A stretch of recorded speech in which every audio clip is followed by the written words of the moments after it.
In this video, I'm going to share with you 2 things that we do consistently now that helps bring our son out of his funk and brings us closer together. Stay tuned. How are you doing? I'm Mike, and welcome to another video. If you're looking to connect with, be inspired, share tips with other parents that are raising neurodiverse kids, you've come to the right place. But I'd like for you to subscribe and click the notification bell so that you don't miss any future video. Our son Mikey just loves church. He starts talking about how church is coming up like on Wednesday or sometimes after church is done. He just really loves to be active when they're having fun playing their games and doing the things that they do, and he loves spending time with his friends.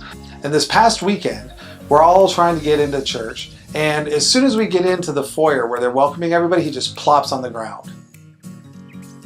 Now, I bet you have a pretty funny time when your kid is literally melted to the floor. I'd love to know in the comments below.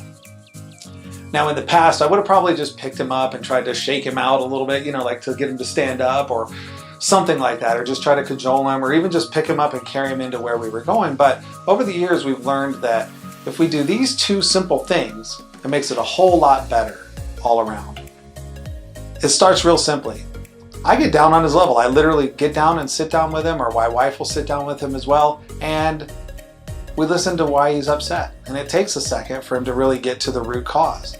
And after a couple seconds, he tells us, he was bummed out that he didn't get to get up there and check us in and get the little stickers that they wear while they're in church. His sisters got there before he did. He's a very competitive kid, and that just brought him to his knees, literally brought him to the floor. Once he shared that with me, I did the first thing, which was to empathize. I'm like, buddy, that really sucks. I know how much you love to be first. I know how much you like to win the race. I know how much you love to help out and give us all of our stickers. I really do. And this must feel really bad, huh? And I just start there. I start to let him know that I've felt disappointed before too, that he's not alone in this. And the reason being is because he's melting down because of his emotions. He doesn't know how to fully express his emotions or to really kind of get them in check a lot of the time. So his response is to do this move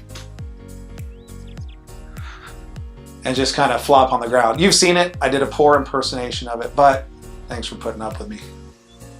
So the next thing I do is offer him a choice. In this case, it was like, hey buddy, I get it, it's tough. What do you say we go ahead and get going? We go ahead and get into class. All of your friends are waiting for you, but I can either go get you a new sticker, or I can see if they'll let you just check in just for you. What do you say? Fortunately, I gave him 2 good options, and he chose to pick the one where he gets to go up and still get to check in and get his own sticker. This, I believe, gives him a sense of empowerment. Like he's a big boy and doing stuff all on his own. Gives him a sense of independence.